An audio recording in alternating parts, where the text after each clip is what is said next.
नमस्कार दोस्तों। आज हम लाइब्रेरियन साइंस का ये सेकंड चैप्टर लेके आए हैं आपके सामने, जिसका नाम है विषय निर्माण की विधि। ठीक है ना।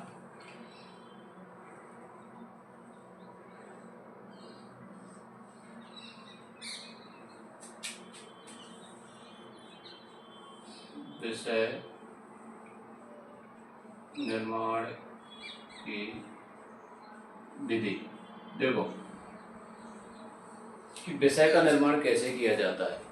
ठीक है, एक विषय का निर्माण कैसे करेंगे। चलो देखो, प्राचीन काल से ही हम नैतिक शिक्षा, शास्त्र शिक्षा, गणित, ज्योतिष शिक्षा, ये आदि प्रमुख विषय थी। क्या थी? एक प्रमुख विषय थी, यह प्रमुख सब्जेक्ट थे। क्या हुआ, धीरे धीरे इनकी संख्या बढ़ती गई और वर्तमान समय में ये बहुत सारे विषय आ गए आपके सामने। ठीक है, ठीक है। और आपको नए नए विषय की उत्पत्ति हो रही है। ठीक है ना। और ऐसे में इसका विषय का निर्माण करना एक कठिन कार्य होता जा रहा है। भाई, कितने प्रकार की हम विषय बना सकते हैं। भाई, नए नए विषय बनते जा रहे हैं। ठीक है, बहुत सारे विषय बनते जा रहे हैं। इनका एक वर्गीकरण करना क्या है, एक असंभव है। क्या है? वर्गीकरण करना असंभव है। तो देखो क्या हुआ।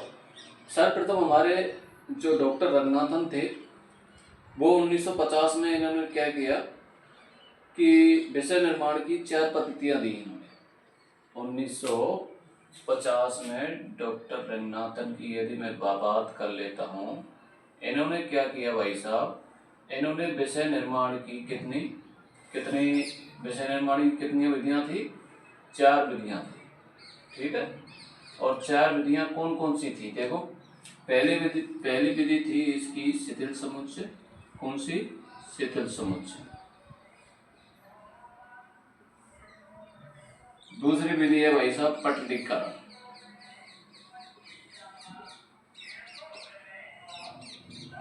तीसरी विधि है विच्छेदन। और चौथी विधि है आपकी अनाच्छादन। मेरी आपसे एक गुजारिश है कि आप पेन कॉपी साथ में लेकर बैठना है ना। ठीक है भैया। चलो, ये 4 विधि थी: शिथिल समुच्चय, पटलीकरण, विच्छेदन और अनाच्छादन। शिथिल समुच्चय को बोलते हैं लूज असेंबलर। क्या बोलते हैं? एक लूज असेंबलेज।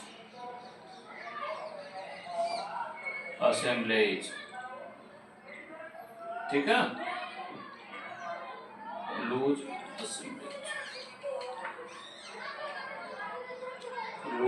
असेंबलेज। दूसरी है पटलीकरण, लेमिनेशन। तीसरी है विच्छेदन, जिसको डिसेक्शन बोला जाता है। क्या बोला जाता है? डिसेक्शन। और चौथी विधि है अनाच्छादन, डेनुडेशन। तो इस प्रकार से रंगनाथन ने क्या किया, इन 4 विधियों का निर्माण किया विषय निर्माण के लिए। सबसे पहले ये 4 विधि इन्होंने अपनाई डॉक्टर रंगनाथन ने। ठीक है, विषय निर्माण के लिए, एक विषय का निर्माण करने के लिए 4 विधियों का पालन किया। उसके बाद क्या हुआ, डॉक्टर रंगनाथन ने 1960 में 2 विधि और दे दी, जिनका नाम था आसवन और एक विलियम। ठीक है, ये तो थी अपनी 1950 में। कब थी ये? 1950 में। ठीक है। अब 2 विधियां और आ गई आपकी। ठीक है भैया, ये जो 2 विधियां थी ये कब थी? 1960। यहाँ से क्वेश्चन पूछा जाता है कि जो रंगनाथन ने 2 अन्य विधियों का जो निर्माण किया था वो कौन कौन सी थी? पहली थी भाई साहब आसवन, और दूसरी विधि थी भाई साहब विलियम। ठीक है। आसवन को हमेशा एक डिस्टिलाइजेशन बोला जाता है।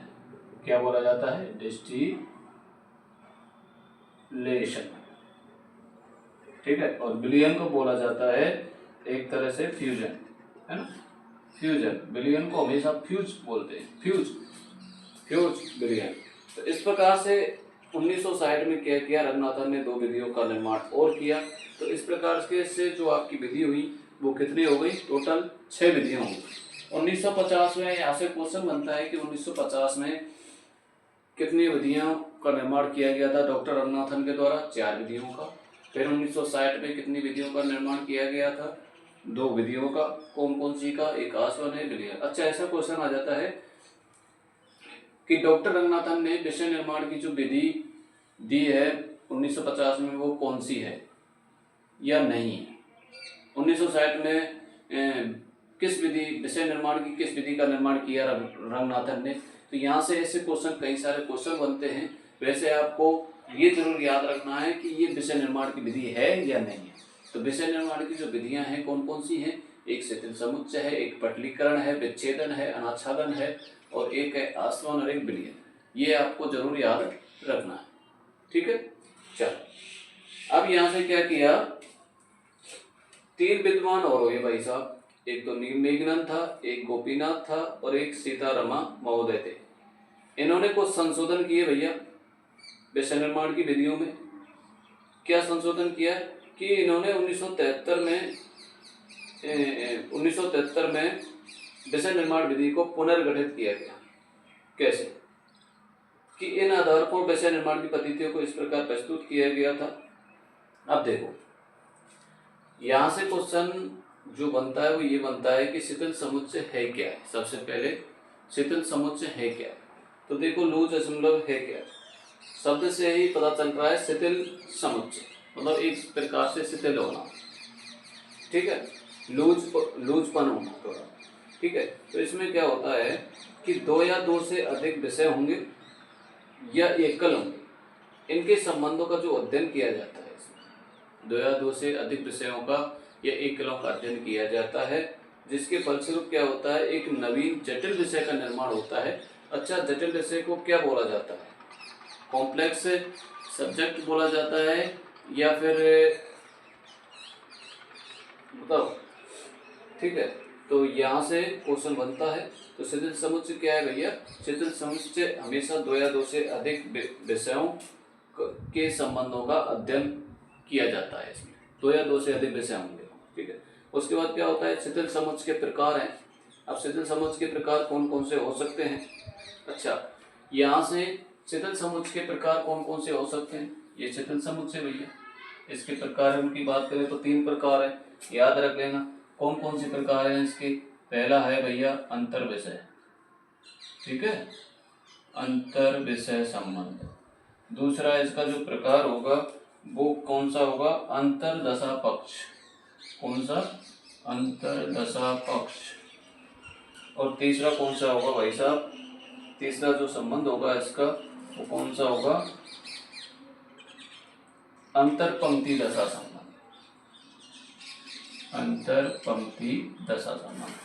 तो एक तो अंतर विषय हो गया, एक अंतर दशा पक्ष हो गया, एक अंतर पंक्ति हो गया। तो इस प्रकार से शिथिल समुच्चय के 3 प्रकार बताए गए हैं और तीनों प्रकार के बारे में पढ़ेंगे। तो सबसे पहले यदि हम बात करें, अच्छा ये तो हो गया भैया क्या, शिथिल समुच्चय। इसको शिथिल समुच्चय फर्स्ट भी बोला जाता है, सेकंड भी बोला जाता है, थर्ड भी बोला जाता है। तो वहाँ जो परिभाषा आपकी आएगी वो ये आएगी कि ये शिथिल समुच्चय है, फर्स्ट है या सेकंड है या थर्ड, परिभाषा दे सकता है। कैसे, जैसे अंतर विषय दशा संबंध क्या है, तो ये क्या है अंतर विषय दशा संबंध। देखो, अंतर विषय दशा संबंध जो है वो क्या है कि इसमें क्या होता है कि 2 या 2 से अधिक विषय होंगे, चाहे वो मौलिक हो या जटिल विषय हो, ठीक है, चाहे वो मौलिक हो या जटिल विषय है। क्योंकि मौलिक विषय और जटिल विषय के बारे में हम पहले पढ़ चुके हैं, ठीक है। मौलिक विषय वो है जिसमें सिर्फ मौलिक विषय सम्मिलित है, जटिल विषय है जिसमें मौलिक विषय भी शामिल है और जटिल विषय भी शामिल है, नवीन विषय भी शामिल है, सारे विषय शामिल होते हैं इसमें, ठीक। चलो, तो दो या दो से अधिक विषय, चाहे वो मौलिक हो या जटिल विषय हो, के संबंधों का अध्ययन किया जाता है। इस कारण इसे इंटर सब्जेक्ट फेस रिलेशन भी कहा जाता है। अच्छा, ऐसे संबंध कितने प्रकार के होते हैं? ये 6 प्रकार के होते हैं। ये जो शीतल समुच्चय के जो प्रकार बताए गए हैं, अंतर विषय संबंध, अंतरदशा विषय संबंध और अंतर पंक्ति, इनके तीनों के कितने प्रकार बताए गए हैं? अच्छा, अंतर विषय के जो प्रकार हैं वो 6 प्रकार हैं, अंतरदशा संबंध के भी 6 प्रकार हैं और अंतर पंक्ति के भी 6 प्रकार हैं।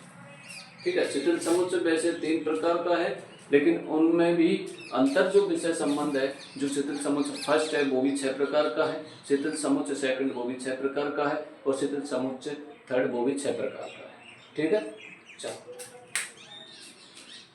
अब देखो, इसकी मैं PDF आपके लिए भेज दूंगा, और सारी चीजें बोर्ड पर लिखानी भी जरूरी नहीं है, क्योंकि पूरा एक ही है। अब देखो, जो शीतल समुच्चय फर्स्ट है वो 6 प्रकार का है।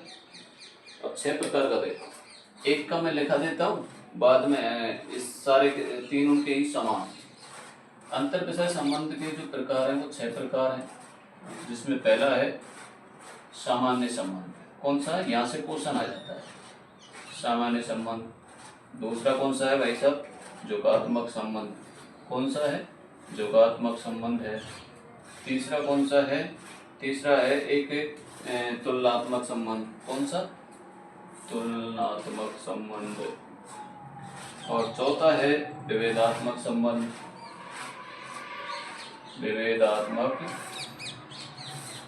संबंध। और पांचवा है आपका प्रभावात्मक संबंध, प्रभावात्मक संबंध। और छठवां जो है वो कौन सा है? उपकरण सूचक संबंध। कौन सा? उपकरण सूचक संबंध। तो ये इस प्रकार से इनके प्रकार हैं, शीतल समुच्चय फर्स्ट के, शीतल समुच्चय सेकंड के, शीतल समुच्चय थर्ड के। ठीक है, तीनों के बराबर है। परिभाषा आप देख लो बस सिर्फ कि शीतल समुच्चय सेकंड की परिभाषा क्या है। देखो, शीतल समुच्चय सेकंड जो है या फिर अंतरदशा पक्ष जो है उसकी परिभाषा क्या है?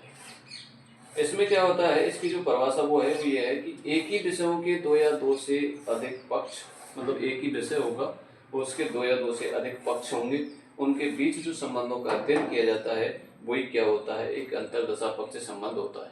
ठीक है, चलो अगला देखो, शीतल समुच्चय का जो थर्ड प्रकार है उसकी परिभाषा क्या है कि इस तरह के दशा संबंधों के अंतर्गत एक ही विषय के एक ही पक्ष। अच्छा देखो, हमने जो अंतरदशा पक्ष पढ़ा था, इसमें क्या पढ़ा था कि एक ही विषय होगा और उसके 2 या 2 से अधिक पक्ष होंगे।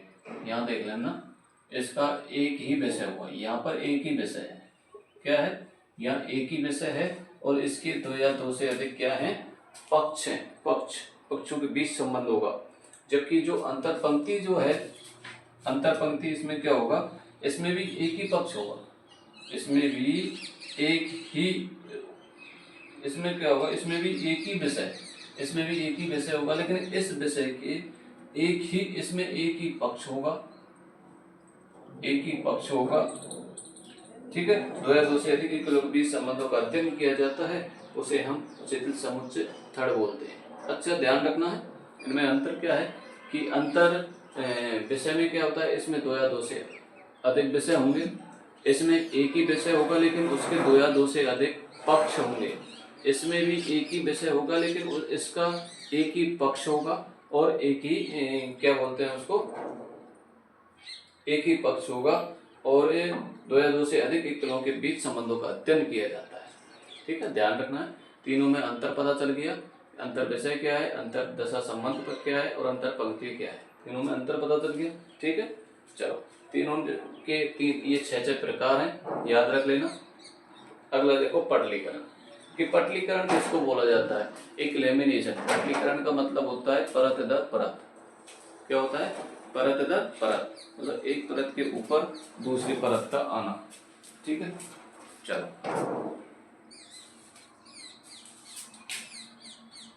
पटलीकरण क्या है? ये क्या है पटलीकरण? इसकी जो उत्पत्ति है लैटिन शब्द के लेमिनी से हुई है ना। ये जो पटलीकरण है ना, पटलीकरण हमने ये रहा पटलीकरण, ठीक है, लेमिनेशन।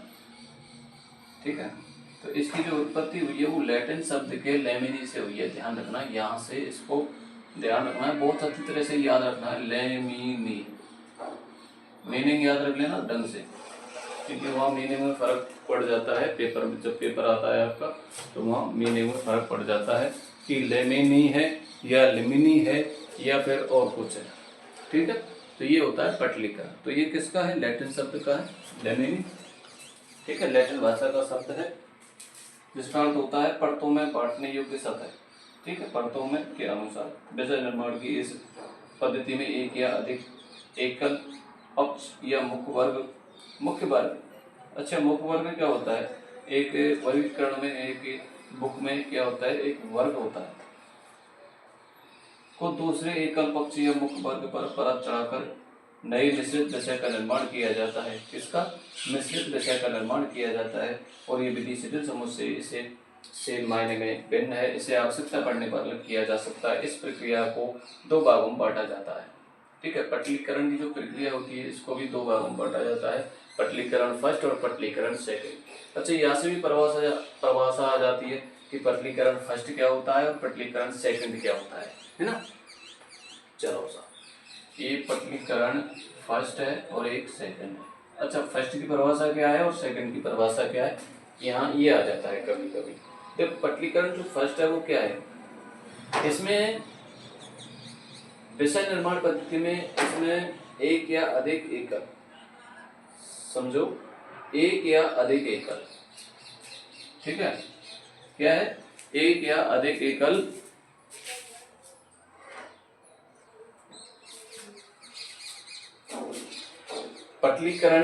पटलीकरण फर्स्ट की परिभाषा क्या है? देखो, ये पटलीकरण फर्स्ट है, इसकी परिभाषा क्या होगी कि इसमें विषय निर्माण पद्धति में एक या अधिक एकल को किसी मुख्य वर्ग के साथ परत के रूप में जोड़ा जाता है। मतलब कोई भी जो मुख्य वर्ग है ना, मुख्य वर्ग, इसके मुख्य वर्ग को हमेशा किसके रूप में जोड़ा जाता है? एक परत के रूप में जोड़ा जाता है। किसके रूप में? एक परत के रूप में जोड़ा जाता है। और इससे क्या होता है? एक नए यौगिक विषय का निर्माण होता है। मतलब एक यौगिक विषय का निर्माण होता है। यौगिक विषय क्या होता है? एक कंपाउंड सब्जेक्ट होता है। मतलब दो या दो से अधिक विषय मिलकर के एक नए यौगिक विषय का निर्माण किया जाता है, ठीक। इसमें मौलिक विषय भी शामिल होता है, लेकिन देखो आगे इससे क्या होता है। उदाहरण देखो, उदाहरण क्या है इसका? पटलीकरण फर्स्ट का उदाहरण है जैसे classification of periodicals in university library, ठीक है। ये एग्जाम्पल है, इसका लिख लेना। अगला देखो, पटलीकरण सेकंड की जो परिभाषा है वो क्या है? इसकी परिभाषा ये है, देखो, पटलीकरण फर्स्ट और पटलीकरण सेकंड में क्या अंतर है? पटलीकरण जो फर्स्ट है इसमें तो क्या होता है कि विषय निर्माण, इसमें एक या अधिक एकल को किसी मुख्य वर्ग के साथ परत के रूप में जोड़ा जाता है, एक या अधिक एकल को। जबकि पटलीकरण सेकंड में क्या होता है कि दो या अधिक एकल को, समझ रहे हो, दो या अधिक एकल को एक मुख्य वर्ग के किसी प्राथमिक विषय के साथ मिलकर एक नए विषय का निर्माण किया जाता है, ठीक है। ये ध्यान रखना है। इसके जो एग्जाम्पल है पटलीकरण सेकंड का वो है आयुर्वेदा सिस्टम एंड मेडिसिन। इसका सेकंड का क्या है? आयुर्वेदा, ठीक है, सिस्टम एंड मेडिसिन। क्या है? सिस्टम एंड मेडिसिन, ये इसका एग्जाम्पल है। तो इस प्रकार से पटलीकरण फर्स्ट और पटलीकरण सेकंड में अंतर क्या हुआ कि इसमें तो अंतर ज्यादा नहीं। पटलीकरण फर्स्ट को हमेशा एक या अधिक एकल की बात करेंगे और पटलीकरण सेकंड में दो या अधिक एकल की बात करेंगे, ठीक है। ये ध्यान रखना है। चलो अगला टॉपिक देखो। अगला है विखंडन, फ्यूजन, ठीक है। क्या है? विखंडन, फ्यूजन। देखो, विखंडन हमने पढ़ा था, पहले पढ़ा था या नहीं पढ़ा? अब देखो, विखंडन को भी दो भागों में इसने बांटा है। ये विखंडन है, विखंडन को भी इसको बोलते हैं फ्यूजन। क्या बोलते हैं? एक फ्यूजन है और इसको भी दो भागों में बांटा गया है। पहला भाग इसका क्या है? एक विच्छेदन है। क्या है? एक विच्छेदन है। और दूसरा भाग जो है इसका वो है अनाच्छादन। क्या है? अनाच्छादन। अच्छा, विच्छेदन को इंग्लिश में क्या कहेंगे? डिसेक्शन। क्या बोलेंगे भैया? डिसेक्शन। और अनाच्छादन को इंग्लिश में क्या बोलेंगे? डेनुडेशन। क्या बोलेंगे? डेनुडेशन। ठीक है। चल, विखंडन कितने प्रकार का है? दो प्रकार का, एक विच्छेदन है, एक अनाच्छादन। ठीक है। चलो, विच्छेदन क्या है? विच्छेदन क्या है? देखो, विच्छेदन अनाच्छादन में अंतर देखेंगे तो विच्छेदन और अनाच्छादन से मिलकर ही विखंडन का निर्माण हुआ है। ठीक है। चलो, विच्छेदन क्या है? विच्छेदन है कि इस तरह के विषय निर्माण पद्धति में किसी मुख्य वर्ग या एकल को, मुख्य वर्ग है या एकल को समकक्ष श्रेणी में विभक्त किया जाता है तथा इससे नए विषय का निर्माण होता है। ठीक है। इससे क्या होता है? विच्छेदन में क्या होता है कि मुख्य वर्ग या एकल को समकक्ष श्रेणी में विभक्त किया जाता है और इससे एक नए विषय का निर्माण होता है। इसका जो उदाहरण है वो क्या है भैया? जैसे बायोलॉजी को बॉटनी और जूलॉजी में। ठीक है। बायोलॉजी को किसमें बांटा जाता है? एक बायोलॉजी को विच्छेदन कर रहे हैं ना, किसी चीज का एक सब्जेक्ट है तो उसका दो भागों में विच्छेदन होना, तो इसी तरह बायोलॉजी का दो भागों में विच्छेदन हो गया। जैसे बायोलॉजी को हम बॉटनी और जूलॉजी, फिलॉसफी को लॉजिक, मेटाफिजिक्स और एंथेसिस में विखंडन द्वारा नए विषय का निर्माण किया जाता है। ठीक है। अगला देखो, अनाच्छादन। अच्छा, अनाच्छादन क्या है? इसमें क्या होता है? इस पद्धति में किसी मुख्य वर्ग या एकल को परत दर परत विभक्त किया जाता है। तो विच्छेदन में परत दर परत नहीं है, जबकि अनाच्छादन में क्या है? परत दर परत विभक्त किया जाता है। यह अंतर है। जैसे फिलॉसफी से लॉजिक, फोनोलॉजिक से इंडक्टिव लॉजिक में विखंडन द्वारा नए विषय का निर्माण किया जाता है। तो इस प्रकार से ये विखंडन हुआ कंप्लीट आपका। ठीक है। विच्छेदन किसको कहेंगे? कि किसी मुख्य वर्ग या एकल को एक समकक्ष श्रेणी में विभक्त किया जाता है। अनाच्छादन किसको कहेंगे? कि किसी मुख्य वर्ग या एकल को परत दर परत विभक्त किया जाता है। ठीक है। कंप्लीट। चलो अगला देखो, बिलियन। क्या है? बिलियन। यहाँ से बिलियन पढ़ेंगे तो देखो, बिलियन के बारे में ये रहा बिलियन। इस बिलियन को बोला जाता है हमेशा फ्यूचर। बिलियन आपने 12th क्लास में बिलियन पढ़ा होगा आसानी से, या नहीं पढ़ा होगा 10वीं में पढ़ा होगा बिलियन। देखो, बिलियन क्या होता है? इसमें दो मुख्य विषय होंगे और वो आपस में मिलकर एक नए विषय का निर्माण करेंगे। ठीक है। ध्यान रखना, दो विषय होंगे, दो विषय मिलकर के एक नए विषय का निर्माण करेंगे और इस प्रकार सर्वथा नए विषय का निर्माण होता है। जैसे बायोलॉजी और केमिस्ट्री द्वारा आपस में मिलकर क्या हुआ? बायोकेमिस्ट्री में मिलकर परिवर्तन हो गया। ठीक है। किसमें? बायोकेमिस्ट्री। जैसे बायोलॉजी प्लस केमिस्ट्री, इन दोनों का मिलकर के क्या हुआ? ये बायोकेमिस्ट्री। तो ये बिलियन के द्वारा मिलकर तैयार हुआ। ठीक है। अगली विधि है आपकी आसवन। इसमें क्या होता है? ये एक ऐसी प्रक्रिया है जिसके द्वारा शुद्ध पदार्थ प्राप्त किया जाता है। आपको एक चीज याद रखना, आसवन का मतलब क्या होता है, जिसको डिस्टिलेशन का मतलब क्या होता है, या आसवन का मतलब क्या होता है? आसवन आ प्लस सावन, मतलब सावन क्या करता है? बिल्कुल कपड़े को क्या करता है? साफ सुथरा रखता है। तो आ प्लस सावन, तो इसका मतलब शुद्ध पदार्थ। कौन सा पदार्थ? एक शुद्ध पदार्थ तैयार करना, वही आसवन। ठीक है। ये याद रखना है आपका। इसमें एग्जाम्पल याद रखना है। अब इसका एग्जाम्पल कोई भी हो सकता है, शुद्ध पदार्थ कहीं से भी प्राप्त किया जा सकता है। जैसे मैनेजमेंट है, रिसर्च है, मैथोलॉजी है। ठीक है। अगला जो है वो है समूहन। क्या है? समूहन। ये रहा। अच्छा, समूहन नहीं लिखा है, समूहन विधि। 7 विधियां याद रख लेना। समूहन, ये समूहन रह गई थी। ठीक है भैया। तो समूहन क्या है? देखो, समूहन का मतलब होता है एक क्लस्टरिंग। मतलब क्लस्टर का अर्थ क्या होता है? एक बंडल या गुच्छा। मतलब क्लस्टर क्या होता है? एक बंडल या गुच्छा होता है। इस तरह के विषय निर्माण पद्धति में कई विषय आपस में एक गुच्छे की तरह कार्य करते हैं। ठीक है। याद रखना, क्लस्टरिंग। ये क्या होता है? देखो, क्लस्टरिंग है ना, ये क्लस्टरिंग क्या होता है? क्लस्टरिंग देखो क्या होता है? ये गुच्छा होता है आपस में मिला, ऐसा गुच्छा मिला होता है। ये क्या होता है, ये एक बंडलों का गुच्छा होता है, याद रख लेना। ये एक बंडल होते हैं और इन बंडलों का क्या होता है, एक गुच्छा होता है। तो इस तरह के विषय निर्माण पद्धति में कई विषय आपस में एक गुच्छे की तरह जुड़े होते हैं, परंतु आपस में अलग भी होते हैं, याद रख लेना।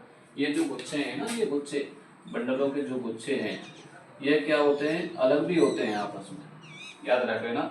इसका एग्जाम्पल है जैसे एंडोलॉजी है, ओकिनोग्राफी है आदि।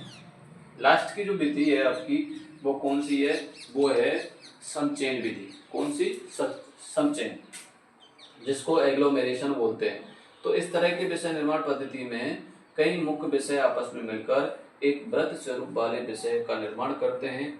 ठीक है, एक वृत्त स्वरूप वाले विषय का निर्माण करते हैं। संचयन, संचयन का मतलब क्या होता है, देखो संचयन विधि है एक, यह क्या करते हैं, एक वृत्त के रूप में किसी विषय का निर्माण करते हैं। ठीक है, इस तरह के विषय निर्माण पद्धति में कई मुख्य विषय आपस में मिलकर के एक वृत्त स्वरूप वाले विषय का निर्माण करते हैं। जैसे example social science, natural science. ठीक है भैया, तो इस तरह से ये विषय निर्माण की विधि कंप्लीट हुई। ज़्यादा कुछ चीज़ याद रखनी नहीं है। देखो मोटी मोटी चीज़ इसमें है, तो वो ये है कि विषय निर्माण की विधि कितनी है, कितनी विधि आपने पढ़ी है विषय निर्माण की। जैसे कि सबसे पहले हमने विधि पढ़ी है शिथिल समुच्चय।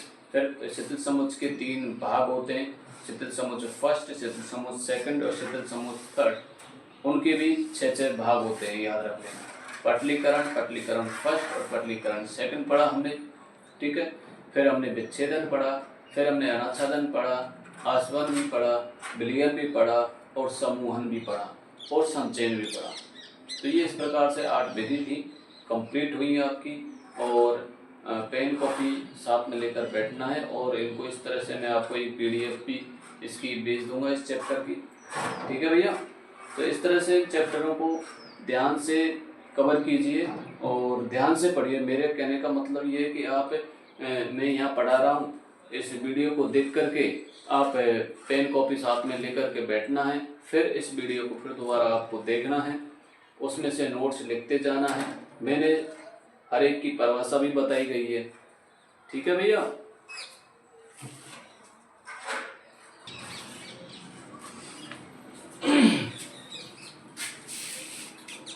अब देखो ये तो हमने पढ़ लिया एक विषय निर्माण की जो विधियाँ होती हैं वो कितने प्रकार की होती हैं। ठीक है, कितने कितने प्रकार की होती हैं। तो लगभग हमने 8 विधियाँ कंप्लीट की हैं विषय निर्माण की। ठीक है, और उनकी परिभाषा भी आपको बता दी। अब देखो ये जो तीसरा चैप्टर है आपका लाइब्रेरी साइंस का, यूनिट 1 का, वो है वर्गीकरण की विभिन्न पद्धतियों में ज्ञान जगत का रेखांकन। क्या है, ज्ञान जगत का हम रेखांकन कैसे करेंगे।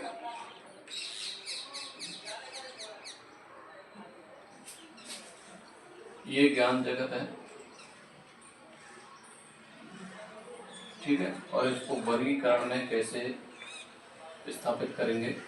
देखो इस ज्ञान जगत को जब हम वर्गीकरण करते हैं तो कौन कौन सी विधियाँ शामिल होती हैं इसमें, एक बार ध्यान रखना है। देखो इसमें एक तो विधि आती है DDC, एक विधि आती है LCC, एक विधि आती है CC और एक विधि आती है ठीक है UDC। ठीक है, तो ये जो मुख्य विधियाँ हैं वर्गीकरण की ज्ञान जगत में, जो इनका जो रेखांकन है वो लगभग जो कौन वर्गीकरण की जो पद्धतियाँ हैं वो कौन कौन सी हैं। एक तो DDC है, एक LCC है, एक CC है, एक UDC है। इनके बारे में हम आगे वर्णन करेंगे। ठीक है, थोड़ा थोड़ा वर्णन दे रखा है तो थोड़ा थोड़ा ही वर्णन आपके लिए हम बता देते हैं और पूरा डिटेल जब पढ़ेंगे तो DDC अलग चैप्टर लेंगे, LCC अलग चैप्टर लेंगे, CC क्या है और UDC क्या है। अभी आपको सिर्फ ये याद रखना है कि DDC में क्या है, LCC में क्या है, CC में क्या क्या है और UDC में क्या क्या है। बस इतना ही आपको याद रखना है। ज़्यादा छोटा चैप्टर है ये। उसके बाद DDC अलग से पढ़ेंगे, LCC अलग से पढ़ेंगे, CC अलग से पढ़ेंगे और UDC जो चैप्टर है वो अलग से पढ़ेंगे। ठीक है भैया, देखो थोड़ा सा समझ लो कि रेखांकन है ना, रेखांकन वर्गीकरण का जो रेखांकन है, रेखांकन। अच्छा, रेखांकन क्या होता है? ये रेखाएं होती हैं, रेखांकन। तो इनका क्या होता है? एक वर्गीकरण करना, रेखांकन के द्वारा वर्गीकरण करना। ठीक है, कैसे? देखो, इसको हम चित्र के द्वारा भी वर्गीकरण कर सकते हैं इस ज्ञान जगत का। और ये एक मानचित्र होता है जो कि दो शब्द होते हैं इसके, मान और चित्र। अच्छा, जिसका किसी माप या मूल के चित्र द्वारा प्रदर्शित करना है। ठीक है, देखो मानचित्र क्या है? मानचित्र, मानचित्र के द्वारा इनको दर्शाया जाएगा, वर्गीकरण की विधियों को, इन चारों विधियों को दर्शाया जाएगा। कैसे? देखो, मानचित्र, मानचित्र का अर्थ क्या होता है?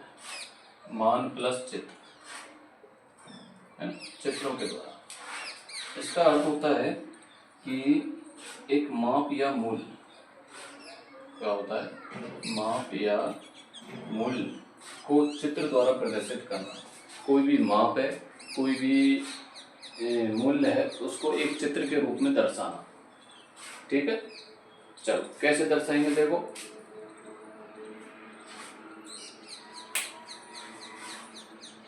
यह स्थानों के मध्य सापेक्ष स्थिति को दर्शाती है, याद रखना। ये जो विधियां हैं इसकी, ये जो विधियां हैं ये किसको दर्शाती हैं? स्थानों के बीच, एक स्थानों के बीच एक सापेक्षिक स्थिति को दर्शाती है, एक सापेक्षिक स्थिति को दर्शाती हैं। ये आपको याद रखना है। ठीक है, ये अच्छा क्वेश्चन। देखो, मोटा मोटा आपको ध्यान रखना है कि पृथ्वी की सतह के किसी भाग के स्थान, नगर, देश, पर्वत, नदी आदि की स्थिति को पैमाने की सहायता से कागज पर एक छोटे रूप में बनाना ही मानचित्रण कहलाता है। ध्यान रखना है, कोई भी स्थान है, कोई भी नगर है, कोई भी देश है, कोई भी पर्वत है, कोई भी नदी है, तो इनको क्या होता है? एक छोटे रूप में, एक मानचित्र के रूप में दर्शाना ही एक मानचित्रण कहलाता है। ठीक है, इन सारी चीजों को एक छोटे रूप में दर्शाना मानचित्र के रूप में। ठीक है, कहते हो किसी स्थान को पैमाने के माध्यम से चपटी सतह पर खींचा गया चित्र मानचित्र कहलाता है। कोई भी स्थान है ना, ये कोई स्थान है, मान के चलो इस पर कोई चित्र खींचा गया है, या कोई किसी की माप लिखी गई है, या कोई भी देश है, पहाड़ है, वही क्या होता है? एक चपटी सतह होती है, उस पर जो भी हम चित्र खींचेंगे वो एक मानचित्र कहलाता है। मानचित्र में एक बड़े चित्र को छोटे मानचित्र के रूप में बनाया जा सकता है। पृथ्वी की सतह के किसी भाग के स्थानों, नगरों, देश, पर्वत, नदी आदि की स्थिति को मापा द्वारा कागज पर लघु रूप में चित्र बनाना एक मानचित्रण कहलाता है।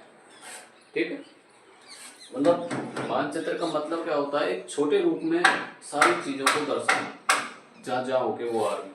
ठीक है, चलो, जहाँ तक कि ज्ञान जगत के मानचित्रण की बात है, वो विभिन्न वर्गीकरण पद्धतियों में ज्ञान जगत के मुख्य वर्गों और उनके अधीनस्थ वर्गों को सापेक्षिक स्थिति में स्थान देने से संबंधित है।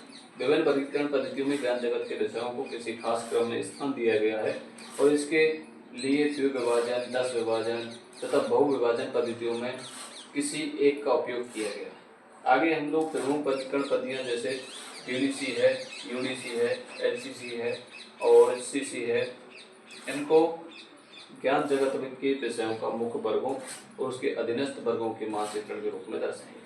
ठीक है, अब थोड़ा थोड़ा जान लेते हैं कि DDC क्या होता है भाई साहब। देखो, यहाँ मैं लिख रहा हूँ DDC, क्या लिख रहा हूँ? DDC। इसकी जो फुल फॉर्म होती है वो होती है Dewey decimal classification. Dewey decimal classification.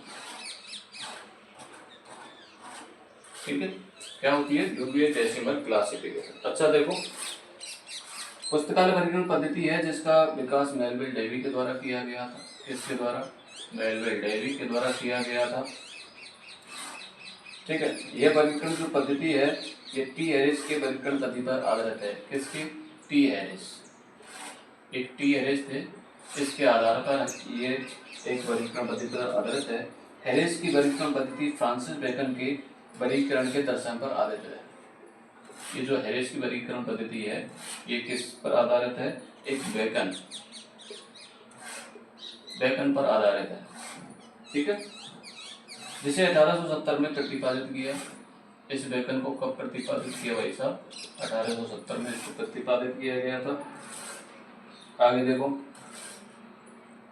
DDC को 1876 में इसे प्रथम बार प्रकाशित किया गया था। जो ये डीडीसी है इसको जो प्रथम बार 1876 में इसको प्रकाशित किया गया था। ठीक है, इसे प्रथम बार प्रकाशित किया था जब विश्व में के ज्ञान जगत को वर्गीकृत करने के लिए किसी भी तरह का मानक वर्गीकरण पद्धति का अभाव था। उस समय मेलविल डेवी द्वारा डीडीसी का निर्माण संपूर्ण ज्ञान जगत को वर्गीकृत करने के लिए एक क्रांतिकारी कदम था। क्या था? एक क्रांतिकारी कदम था भाई साहब, एक क्रांतिकारी कदम था। ठीक है, चलो आगे देखो।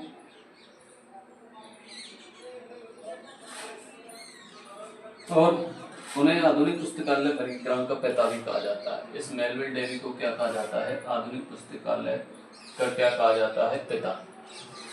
क्या कहा जाता है? एक पिता कहा जाता है। यह वर्गीकरण पद्धति वर्तमान समय में विश्व के सभी देशों में समान रूप से उपयोग किया जाता है। और डीडीसी का प्रथम संस्करण जो था वो 44 पृष्ठों का था। ये प्रथम जो संस्करण था ये कितने पृष्ठों का था? 44 पृष्ठों का था, जिसको 1876 में प्रकाशित किया गया था। अभी तक इसका 23वां संस्करण प्रकाशित हो चुका है। इस डीडीसी का कुल टोटल जो है वो 23 इसके संस्करण है। डीडीसी के मोटी मोटी चीज जान रहे हैं, अभी ज़्यादा नहीं है। वर्तमान में डीडीसी का जो प्रकाशन है वो ओसीएलसी के द्वारा किया जाता है। डीडीसी का जो प्रकाशन है वो किसके द्वारा? ओसीएलसी के द्वारा किया गया है। ठीक है ना। आगे यदि मैं बात करूँ तो वर्तमान में इसके जो प्रधान संपादक है इस डीडीसी के क्या है? एक प्रधान संपादक, याद रख लेना। प्रधान संपादक कौन है? प्रधान जो इसके संपादक हैं वो है मिचेल पेंसर। कौन है? एक मिचेल पेंसर है। ठीक है, ध्यान रखना है। इसका ऑनलाइन और कंप्यूटर जो संस्करण है डेबो फॉर विंडो है, डीएफडब्ल्यू है और सीडर रोम है। ठीक है, डीडीसी में समस्त हमने डीडीसी के बारे में पहले भी पढ़ चुके हैं, इसके बारे में थोड़ा तो पढ़ चुके हैं सर। ठीक है, देखो डीडीसी में समस्त ज्ञान जगत को 10 मुख्य वर्गों में तथा इसे पौने 10 मुख्य वर्गों में इस तरह विभाजित किया गया है कि डीडीसी में ज्ञान जगत को 10 मुख्य वर्गों में 000 से लेकर के 999 इस तरह विभाजित किया जाता है। एक चीज हमेशा याद रखना, जो डीडीसी को जो विभाजित किया जाता है, डीडीसी का नाम क्या है? ड्यूवे डेसिमल क्लासिफिकेशन, मतलब दशमलव एक प्रणाली है। और कितने दशमलव? 3। ये 3 अंकों से इसको हमेशा प्रदर्शित किया जाता है, ये याद रखना है आपको। डीडीसी को कितने अंकों से प्रदर्शित किया जाता है? 3 अंकों से इसको प्रदर्शित किया जाता है। ठीक हो, देखो डीडीसी की कितनी समरी है? डीडीसी की 3 समरी है, फर्स्ट, सेकंड और थर्ड समरी। देखो फर्स्ट इसकी जो समरी है वो कहाँ से कहाँ तक है? फर्स्ट समरी देख देता हूँ। इसकी जो फर्स्ट समरी है डीडीसी की वो कहाँ से कहाँ तक है? वो है भाई साहब 000 से लेकर के कहाँ तक है? 999। अच्छा, इसकी जो सेकंड समरी है वो कहाँ तक है? वो है भाई साहब, इसकी जो सेकंड समरी है सेकंड समरी को हमेशा 100 डिवीजन बोला जाता है। इसको बोलेंगे 10 क्लासेज, है ना, ध्यान रखना है। इसको 10 क्लासेज बोलेंगे। फर्स्ट जो समरी है इसको 10 क्लासेज बोलते हैं। सेकंड जो समरी है इसको 100 डिवीजन बोलेंगे। क्या बोलेंगे? एक 100 डिवीजन के नाम से इसको बोला जाता है। और थर्ड जो इसकी समरी होगी भाई साहब, थर्ड जो इसकी समरी है उसको 010 बिब्लियोग्राफिक सब डिवीजन बोला जाता है। Third summary. अच्छा, थर्ड समरी को क्या बोला जाता है? थर्ड समरी को 010 बिब्लियोग्राफिक सब डिवीजन बोला जाता है। तो इस प्रकार से इसकी कितने डिवीजन है? 3 समरी है डीडीसी की। तो ये कुछ डीडीसी के बारे में था, कुछ छोटा सा ज्ञान था। ठीक है, याद रखना, ज़्यादा चीज़ें याद रखनी नहीं है। सबसे पहले डीडीसी किसके द्वारा प्रतिपादित किया गया था? मेलविल डेवी के द्वारा। मेलविल डेवी को इसका पुस्तकालय वर्गीकरण का पितामह कहा जाता है। डीडीसी के पुस्तकालय में उस समय ये 1876 की बात कर रहे हैं, तो उस समय एक क्रांतिकारी कदम था। सभी देशों में इसका ये प्रचलित थी डीडीसी वर्गीकरण प्रणाली, और इसको टी हैरिस के सिद्धांत पर आधारित किया गया, बेकन के आधार पर आधारित किया गया 1870 में। उसके बाद 44 पृष्ठ थे इसके। प्रथम संस्करण 1876 में, 23 संस्करण इसके कंप्लीट हो चुके हैं, ठीक है। और डीडीसी का जो प्रकाशन किया जाता है वो सीएलसी के द्वारा किया जाता है। इसके प्रधान जो संपादक हैं वो मिचेल पेंसर 10, ठीक है, मिचेल पेंसर। इसको तीन इसकी जो बनाई गई है वो समरी बनाई गई है। फर्स्ट में 00099 तक है। फर्स्ट को हम एक 10 क्लासेस के नाम से भी जाना जाता है। सेकंड जो समरी है इसको 100 डिवीजन के नाम से जानते हैं। और थर्ड जो समरी है इसको एक 1000 सेक्शन के नाम से जानते हैं। किसको? 1000 से। फर्स्ट को 10 के नाम से जानेंगे, सेकंड समरी को 100 के नाम से जानेंगे, और जो थर्ड समरी है इसको 1000 के नाम से जानते हैं, ठीक है भैया। ये थोड़ा डीडीसी के बारे में थोड़ा एक इंट्रोडक्शन था। इसके पूरा जब पढ़ेंगे तो अलग से डीडीसी का चैप्टर होगा, अलग से लेंगे, तब पूरी जो सारी चीज़ें हैं वो बताएंगे आपको, ठीक है।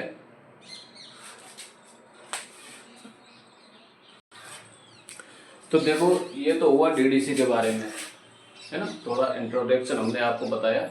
अब देखो थोड़ी चीज़ें जान लेते हैं। सीसी क्या है, ठीक है। सीसी क्या है? ये सीसी का वर्णन सबसे पहले तो डॉक्टर रंगनाथन की बात होगी। यहाँ सीसी में हमेशा डॉक्टर रंगनाथन की बात होगी, याद रखना है, ठीक है। जैसे डीडीसी में हमेशा किसकी बात हो रही थी? मेलविल डेवी की। जैसे सीसी में हमेशा डॉक्टर रंगनाथन की बात होगी, ये आपको सबसे पहले याद रखना है। सीसी क्या है? सीसी है, सीसी का पूरा नाम है कॉलन क्लासिफिकेशन, ठीक है। कॉलन क्लासिफिकेशन है। इसको द्विबिंदु वर्गीकरण के नाम से हिंदी में यदि आपको जानना है तो द्विबिंदु वर्गीकरण पद्धति है। द्विबिंदु मतलब दो बिंदु। कितने बिंदु? 2 बिंदु के नाम से इसको जाना जाता है। अब देखो इसके बारे में थोड़ी सी जानकारी जान लेते हैं कि वास्तव में ये जो द्विबिंदु वर्गीकरण है ये है क्या है। तो द्विबिंदु वर्गीकरण एक प्रमुख पक्षात्मक वर्गीकरण पद्धति है। ये क्या है? एक पक्षात्मक वर्गीकरण पद्धति है, पक्षात्मक वर्गीकरण पद्धति है, ठीक है। अच्छा, पक्षात्मक के बारे में हमने थोड़ा सा जाना था कहीं ना कहीं, और वो शायद हमने अभी जो दूसरा चैप्टर था उसमें जो शीतलीकरण है ना, शीतलीकरण लेमिनेशन जो था आपका, उसमें ये 3 प्रकार का था। पक्षात्मक वर्गीकरण किसमें किया गया था? शीतलीकरण फर्स्ट में, या शीतलीकरण सेकंड में, या शीतलीकरण थर्ड में? बताओ। तो शीतलीकरण सेकंड में, है ना, उसमें एक ही विषय था, उसके 2 या 2 से अधिक क्या थे? पक्ष के बीच संबंधों का अध्ययन कर रहे थे, ठीक है, याद रख लेना। तो देखो द्विबिंदु वर्गीकरण पद्धति के प्रणेता डॉक्टर एस आर रंगनाथन, मैंने पहले ही बता दिया है कि डॉक्टर एस आर रंगनाथन, ठीक है, थे, जो भारतीय पुस्तकालय विज्ञान के जनक के रूप में जाने जाते हैं। उन्होंने अपनी वर्गीकरण पद्धति में विषयों को पक्षों में बांट दिया, ठीक है, और इनको जोड़ने के लिए कॉलन योजक चिन्ह का प्रयोग किया। अच्छा, कॉलन क्या है? कॉलन एक क्या है? योजक चिन्ह है। क्या है? याद रख लेना, योजक चिन्ह। इसका अर्थ क्या है कॉलन का? योजक चिन्ह, याद रख लेना हमेशा, ठीक है। तो कॉलन योजक चिन्ह है। डॉक्टर एस आर रंगनाथन के अनुसार किसी भी विषय के मूल रूप में 5 पक्ष होते हैं, ठीक है। कितने पक्ष होते हैं भाई साहब? 5 पक्ष होते हैं, जिनको पहला जो पक्ष होता है, याद रखें ना, सीसी के 5 पक्ष होंगे। सीसी के कितने पक्ष होंगे? ये 5 पक्ष होंगे। थोड़ा सा इंट्रोडक्शन है, ज़्यादा नहीं है। बाद में जब सीसी का जो चैप्टर आएगा तब पूरी डिटेल में बात करेंगे। अभी ज़्यादा थोड़ी थोड़ी चीज़ें जान लो बस। तो ये जो इसके 5 पक्ष हैं, 5 पक्ष को बोलते हैं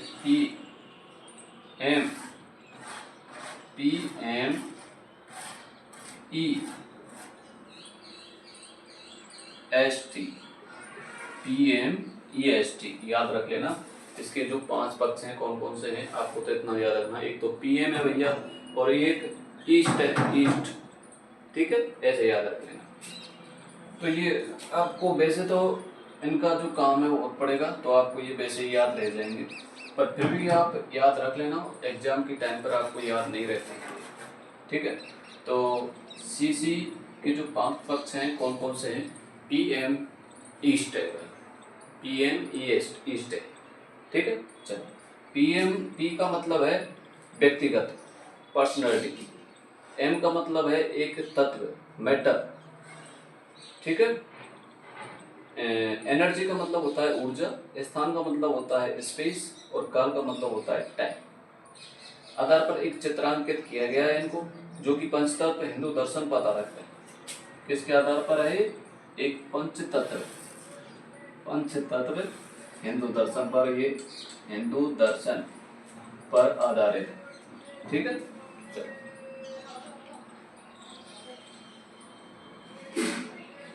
अपने वर्गीकरण पद्धति को तैयार करते समय उन्होंने भी और भी दूसरी बातों को ध्यान में रखा कि कौन सा विषय किसी विषय का अंग है या उपअंग है। उन्होंने ध्यान में यह भी रखा कि भविष्य में उत्पन्न होने वाले विषय को स्थान देने के लिए भी जगह छोड़ना होगा।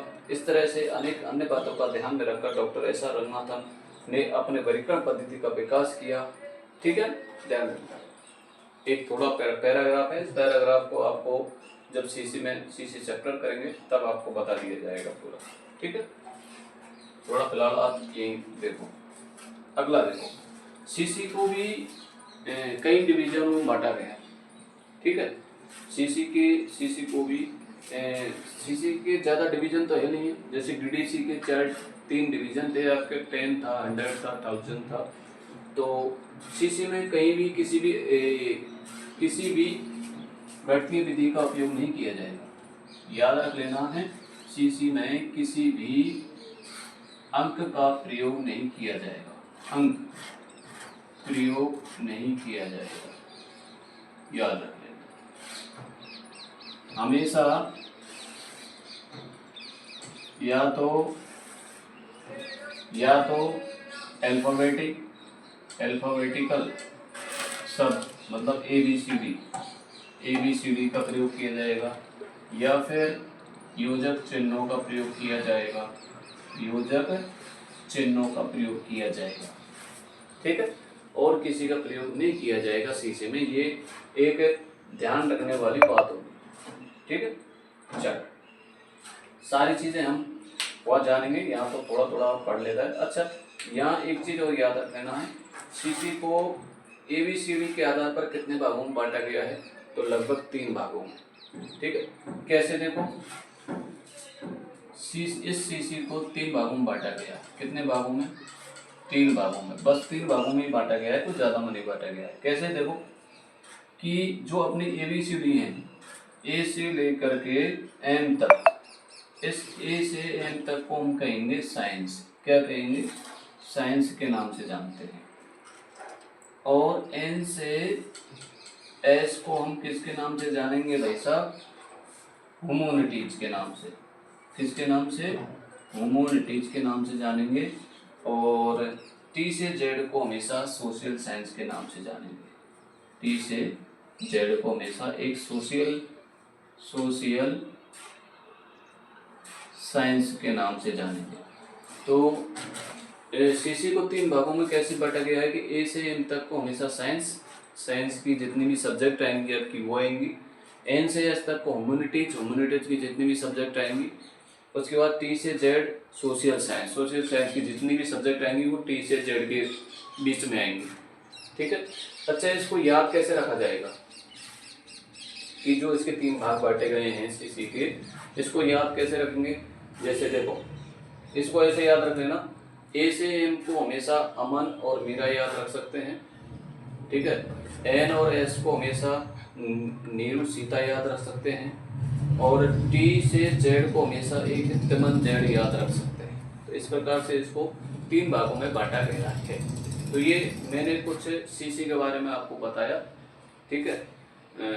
कितना भी बताया, थोड़ा सा बताया, तो ये मोटा मोटी चीज़ आपको मैं बता दी गई है। और डिटेल में जब सीसी का चैप्टर आएगा तब डिटेल में पूरा पढ़ेंगे मज़े से, ठीक है। अब थोड़ी थोड़ी चीज़ें जान लो। ठीक है ना।